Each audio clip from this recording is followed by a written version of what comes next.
Hello everyone, welcome back to my YouTube channel guys. आपने एक चीज़ notice किया होगा कि आपसे या फिर आपने किसी से ये क्वेश्चन ज़रूर पूछा होगा, भाई यार मेरा कल इंटरव्यू है, या फिर नेक्स्ट वीक मेरा इंटरव्यू है, या फिर नेक्स्ट मंथ मेरा इंटरव्यू है, क्या मुझे कुछ ऐसे नोट्स और कुछ ऐसे इंटरव्यू से रिलेटेड क्वेश्चन बता सकते हो ताकि मैं वो इंटरव्यू क्रैक कर सकूं। राइट, ये क्वेश्चन काफ़ी कॉमन क्वेश्चन है जो अक्सर आपसे पूछा जाता है या फिर आप किसी से पूछते हो। और मेरे से तो यार कई लोगों ने पूछा और कई बार पूछते हैं। यार मैंने नहीं पूछा किसी से ये क्वेश्चन, क्यों? उसका रीज़न है। हाँ, ऐसा नहीं है कि मैं किसी से डिस्कस करता हूँ तो मैं क्वेश्चन नहीं पूछने की कोशिश करता हूँ, बिल्कुल करता हूँ, क्योंकि मुझे लर्न करना है, क्योंकि मेरा एक ही एम है, कुछ ना कुछ नया सीखना है। कि ऐसा कोई चीज़ एग्जिस्ट करता है जो मुझे नहीं पता है, अगर पता चल जाता है तो मैं सीखता हूँ उसे, जिसके बारे में मुझे नॉलेज नहीं है। Right, that is only the purpose. यही मेरा मेन एम होता है क्वेश्चन पूछने के पीछे। राइट, ओके, अब चलिए अपने पॉइंट पे आते हैं। तो गाइस, ये आपने क्वेश्चन कई बार किसी से पूछा होगा, राइट, कि भाई मेरे को कुछ ऐसे नोट्स दे दो, कुछ ऐसे इंटरव्यू के क्वेश्चन दे दो ताकि मैं इंटरव्यू क्रैक कर दूँ, क्योंकि नेक्स्ट वीक मेरा एक इंटरव्यू है। ठीक है, एज ए जावा डेवलपर या फिर जावा प्रोफाइल के लिए आप अप्लाई कर रहे हो। ठीक है, इंटरव्यू शेड्यूल हुआ है। अब गाइस, मेरा एक क्वेश्चन आपसे, सबसे पहले तो इस क्वेश्चन का आंसर करो। क्या आप ये बता सकते हो कि एक इंटरव्यूअर आपसे कितने क्वेश्चन पूछने वाला है और क्या क्या पूछने वाला है?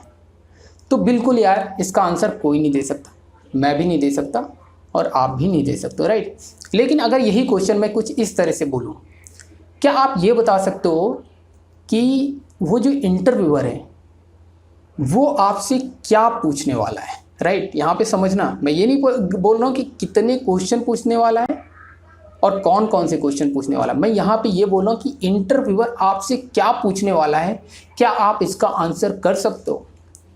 और इंटरव्यू के लिए आप जा रहे हो, राइट, बताओ। ओके, तो guys, as a software developer, जो मैंने कॉर्पोरेट वर्ल्ड में रहकर जितनी भी कंपनीज में मैंने जॉब किया, उसके एक्सपीरियंस के अकॉर्डिंग जो मैंने सीखा है, मैं उसके हिसाब से इसका आंसर कर सकता हूँ कि हाँ, मैं बता सकता हूँ और 100% बता सकता हूँ कि एक्चुअल में इंटरव्यूअर क्या पूछेगा और कहाँ तक पूछेगा, उसकी कहाँ तक लिमिट है, उसका आंसर मैं कर सकता हूँ। चलो पहले तो समझते हैं इसको। देखो यार, इंटरव्यूअर कोई भूत नहीं है, ठीक है, एक इंसान है। राइट, ना ही रोबोट है, ना ही वो गूगल है। राइट, इमेजिन करो कि आप इंटरव्यू में जा रहे हो। राइट, आपने जो भी प्रिपरेशन की है, ठीक है, उस प्रिपरेशन के बेस पे आपने इंटरव्यू दिया। हो सकता है आपने क्रैक किया और हो सकता है आप वहाँ से क्रैक नहीं कर पाए, आप रिजेक्ट हो गए। राइट, अब मैं बताता हूँ कि मैं क्या करता हूँ। मैं इंटरव्यू देने जाता और मैं इंटरव्यूअर के सामने बैठा हूँ। मैं बड़ा कॉन्फिडेंट रहता हूँ, क्योंकि मुझे पता है यार, सामने वाला, जैसे कि अभी मैंने पहले क्वेश्चन क्या पूछा था आपसे, कि सामने वाला क्या पूछेगा, क्या इसका आंसर कर सकते हो? मतलब कि इंटरव्यूअर क्या पूछेगा, उसका आंसर क्या कर सकते हो? देखो मैं क्या कहता हूँ, यस मैं कर सकता हूँ। अगर मैं इंटरव्यूअर के सामने बैठा हूँ तो यार मुझे पता है इंटरव्यूअर सिर्फ उतना ही पूछेगा जितना उससे आता है। That is the answer. Yes, क्या पूछेगा यार? अगर आपको रिफ्लेक्शन एपीआई पता है, आपको स्ट्रीम पता है, जावा के नए फीचर्स पता है, जावा 8 पता है, जावा 12 के फीचर्स पता है, आपको प्रैक्टिकल पता है, आपको स्प्रिंग बूट आती है, स्प्रिंग फ्रेमवर्क आता है, डिपेंडेंसी इंजेक्शन आता है, आपको रेस्ट एपीआई आती है, आपको हेरोकू आता है, यार आपको क्लाउड कंप्यूटिंग आती है, आपको क्या नहीं आता है? ठीक है, मान लो कि आपको 4 चीज़ें आती हैं और इंटरव्यूअर को 10 चीज़ें आती हैं, आप रिजेक्ट हो जाओगे, बहुत ईजिली रिजेक्ट हो जाओगे। कहने का मतलब ये है कि आप based upon your knowledge you can easily evaluate the interviewer, you can easily evaluate to the interviewer actually, because आप ये समझ पाओगे कि यार मेरे को इतना, जो मैंने एक्सपीरियंस किया ना, मैं हमेशा चाहता था, मैं ये सोचता था कि यहाँ पे ना इंटरव्यूअर की नॉलेज मेरे से ज़्यादा है। राइट, इसलिए मैं रिजेक्ट हो गया। और कभी कभी होता था कि कुछ वजह से रिजेक्ट हो जाए, वो अलग बात है, लेकिन मोस्ट ऑफ द केसेस में क्या होता है कि या तो मैं अपनी चीज़ों को एक्सप्रेस नहीं कर पाया या ढंग से एक्सप्लेन नहीं कर पाया और मेरा कॉन्फिडेंस लो था, इस वजह से भी रिजेक्ट हो गया। ये तो एक अलग बात है। दूसरी बात कम्युनिकेशन, ये अदर फैक्टर्स हैं, हम सिर्फ टेक्निकल फैक्टर्स की बात कर रहे हैं। आप रिजेक्ट इसलिए नहीं हो रहे हो कि आपके पास नॉलेज नहीं है, आपके पास जो नॉलेज है, जो आपका नॉलेज का बकेट है ना, वो छोटा है थोड़ा सा as compare to interviewer. Imagine करो कि आपको स्ट्रीम एपीआई आती है, आपको कलेक्शन फ्रेमवर्क आता है, थ्रेडिंग आती है, आपको मान लो यही 3 चीज़ें आती हैं। मान लो, इमेजिन करो, मान लो कि इंटरव्यूअर को स्ट्रीम एपीआई आती है और कलेक्शन फ्रेमवर्क आता है। अब सोचो आपको स्ट्रीम एपीआई, कलेक्शन फ्रेमवर्क और मल्टी थ्रेडिंग भी आता है। अबे यार, आप सिंपल समझ सकते हो कि आप उससे ज़्यादा जानते हो, आपके चांसेस कम हैं रिजेक्शन के और आपके ज़्यादा चांसेस हैं सिलेक्शन के। लेकिन यहाँ पे एक चीज़ और है, बहुत बड़ा ट्रैप है। आपको इन्हीं 3 चीज़ों को इस तरह से रिप्रेजेंट करना है एज अ हम्बल पर्सन। आपको पोलाइटली चीज़ों को रिप्रेजेंट करना, आपको एटीट्यूड नहीं दिखाना यार I am the best person, ठीक है, ऐसा नहीं शो करना। क्योंकि अगर उसको ऐसा लगेगा कि आप ये शो कर रहे हो कि I am the best person, I am the best developer, तो उसको लगेगा आपके अंदर ईगो है, एरोगेंस है, तो उसकी वजह से भी आप रिजेक्ट हो जाओगे। तो गाइस, कहने का मतलब है कि इंटरव्यूअर सिर्फ इतना ही पूछेगा जितना उसे आता है। मैंने हर बार ये एक्सपीरियंस किया, इसीलिए मैं इसका आंसर एक ही लाइन में देता हूँ, डरो मत, इंटरव्यू दो और इंटरव्यूअर पूछेगा उतना जितना उसे आता है, उससे बाहर नहीं पूछ पाएगा। और वो पूछ भी लेगा ना, तो वो इंटरव्यू से इंटरनेट से उठाई हुई एक कोई क्वेश्चन की लिस्ट होगी, उससे पूछेगा। लेकिन आप जब उसका आंसर करोगे कॉन्फिडेंस के साथ, तो उसको खुद ही नहीं पता है यार, तो उसमें वो कमियां कैसे निकालेगा? हाँ, वो तुक्का मारेगा, ओके ओके ओके ऐसे करके एग्री कर जाएगा, राइट। मैंने बहुत एक्सपीरियंस किया, करीबी से एक्सपीरियंस किया, तो डरने वाली बात नहीं है। मैं ये नहीं कह रहा हूँ कि इंटरव्यूअर की नॉलेज कम होती, नहीं, उनका एक्सपीरियंस ज़्यादा होता, उनके सिनेरियो ज़्यादा होते, उनके प्रैक्टिकल्स ज़्यादा होते हैं। तो बेस्ड अपॉन प्रैक्टिकल्स वो उसी क्वेश्चन को अलग अलग एस्पेक्ट से आपसे पूछेंगे।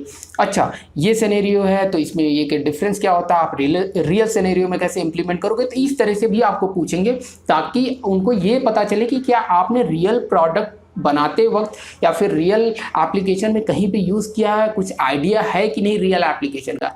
तो इसलिए भी ये पूछते हैं। ओके, ये थोड़ी सी ज़्यादा लंबी बात होगी, जबकि एक ही लाइन में आंसर था।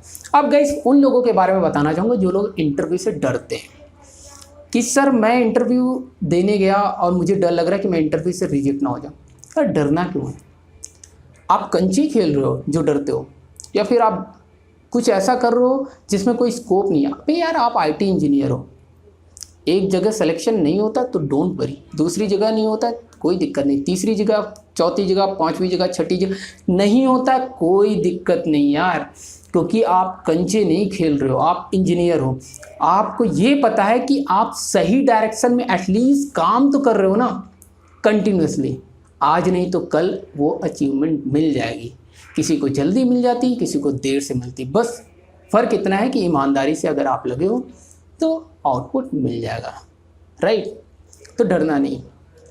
और दूसरे टाइप के लोग जो होते हैं, जो इंटरव्यू से डरते इसलिए हैं कि वो डरते इसलिए रिजेक्शन की वजह से। यार, रिजेक्शन आपके कंट्रोल में नहीं है। मैं भी इंटरव्यू देने गया हूँ, मैं भी रिजेक्ट हुआ हूँ यार।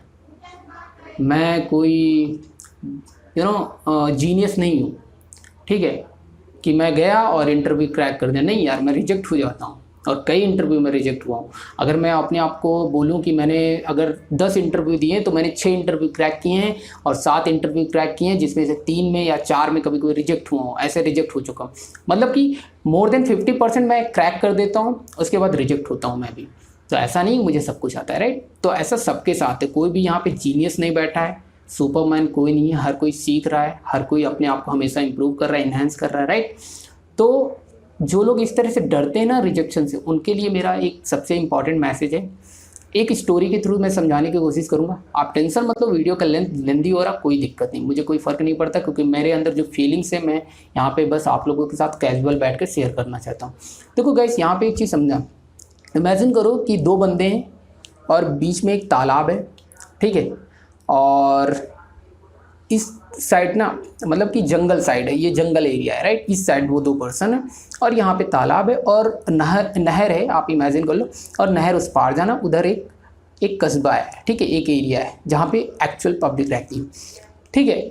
अब क्या होता है कि दोनों पर्सन को तैरना नहीं आता है, दोनों को जाना उस पार है, ठीक है, और पीछे एक टाइगर आ रहा है या फिर लायन आ रहा है, ठीक है, कोई भी एक जो भी डेंजरस एनिमल इमेजिन कर लो, वो आ रहा है, राइट। अब क्या करता है, एक बंदा क्या करता है, वो कहता है कि यार मैं जा रहा हूँ कूदने और मैं पार करने जा रहा हूँ इसे, और दूसरा बंदा उससे कहता है कि यार नहीं यार, करोगे तो डूब जाओगे। वो कहता है यार डूब जाऊंगा ये मुझे नहीं फ़र्क पड़ता है, मैं तो कूदूंगा, मेरे को जाना है उस पार। उसने कूद लिया, उसने जंप लगाई, उसने कैसे करके उसने पार कर लिया। एक इधर जो बंदा खड़ा था ना, वो ये सोच रहा था, पहली बात तो वो नेगेटिव बंदा था, और दूसरी बात वो नेगेटिविटी दूसरे के और भी शेयर कर रहा था कि मत कूदो, मर जाओगे। ठीक है, क्योंकि वो उसका कहना था टाइगर तो अभी दूर है, अभी वो मुझे नहीं देख रहा है, मैं छुप जाऊंगा। यार उसका पर्पस यहाँ पे कहने का मतलब, ये स्टोरी का मतलब ये है कि यार देखो, वो बंदा जो कूदा है ना, मरना तो वैसे भी है, ठीक है, चाहे इस साइड मर जाओ चाहे नहर में जाके मर जाओ, लेकिन यहाँ पे एक चांस है कि अगर आप पार कर जाते हो तो आपके पास सक्सेस है, मतलब कि आपके पास लाइफ है। अगर नहीं पार करते हो तो तुम डूब के मरो या फिर यहाँ पे मर जाओ। तो कहने का मतलब यही है गाइस, इस कहानी का मेन जो कंक्लूजन ये है कि आप इंटरव्यू रिजेक्शन और सक्सेस देखकर मत लो, या फिर सिलेक्शन के बेस पे डिसाइड मत करो। आप सिर्फ इंटरव्यू दो, सेलेक्ट होते हो तो कोई दिक्कत नहीं, रिजेक्ट होते हो तो सीख के आओगे कि हाँ ये चीज़ मेरी वीक है, इसे इम्प्रूव करनी है। मैं बताना चाहूँगा अपना एक खुद का एक्सपीरियंस कि मैं जॉब करता था साथ में और इंटरव्यू साथ में देते रहता था। इसका मतलब ये नहीं कि मैं एक्चुअल में कोई कंपनी चेंज करने की कोशिश करता था, नहीं। इन रियलिटी में क्या करता था कि मैं ये देखता था कि एक्चुअल में जो मेरे अराउंड चीज़ें हैं, जो मेरे चारों तरफ जो चीज़ें अभी करंट में क्या क्या चीज़ें चल रही हैं, जिनसे कोई ऐसी चीज़ तो नहीं जिससे मैं अभी अपडेटेड नहीं हूँ। तो खुद को अपडेटेड रखने के लिए मैं इंटरव्यू देने जाता था, रिजेक्शन और सिलेक्शन के लिए नहीं जाता था, बस जाता था सीखने के पर्पज़ से कि अच्छा हाँ, अच्छा यार ये नया क्वेश्चन था, ये मतलब कि अभी इस चीज़ के बारे में मैंने सुना ही नहीं था, यार ये नई चीज़ है, ये मुझे सीखना है। That is the my purpose, right. इसलिए मैं इंटरव्यू देता था। सिलेक्शन और रिजेक्शन के ऊपर मत डिपेंड रहो, बस काम करते रहो, क्योंकि आप कंचे नहीं खेल रहे हो, आप एक इंजीनियर हो। सक्सेस आएगी, आज नहीं तो कल जॉब मिलेगी। मैंने इस वीडियो में ये डिस्कस नहीं करना था कि कौन सी स्ट्रैटेजी है जिसके बेस पे आप इंटरव्यू क्रैक कर सकते हो। जो मेरा एक्सपीरियंस था मैं वो बताना चाहता था, जो मैंने इस वीडियो में शेयर कर दिया। मैं उम्मीद करता हूँ कि ये वीडियो आपको यूज़फुल लगी होगी, और अगर ये यूज़फुल लगी है तो गाइस इस वीडियो को शेयर करना या ना करना मुझे फ़र्क नहीं पड़ता, लेकिन मैं ये ज़रूर कहूँगा इसे अपनी लाइफ में अप्लाई ज़रूर करना गाइस, राइट। तभी आपकी ग्रोथ है। लोग ना पैसे को प्रायोरिटी ज़्यादा दे रहे हैं, पैसा तो यार मिलेगा मिलेगा जब जॉब मिल जाएगी, तो क्यों परेशान हो। तो गैस कीप प्रैक्टिसिंग और लगे रहो, सक्सेस जरूर मिलेगी। तो गैस इस वीडियो में इतना ही। If you like it then give us thumbs up and please do subscribe my YouTube channel. Thanks for watching.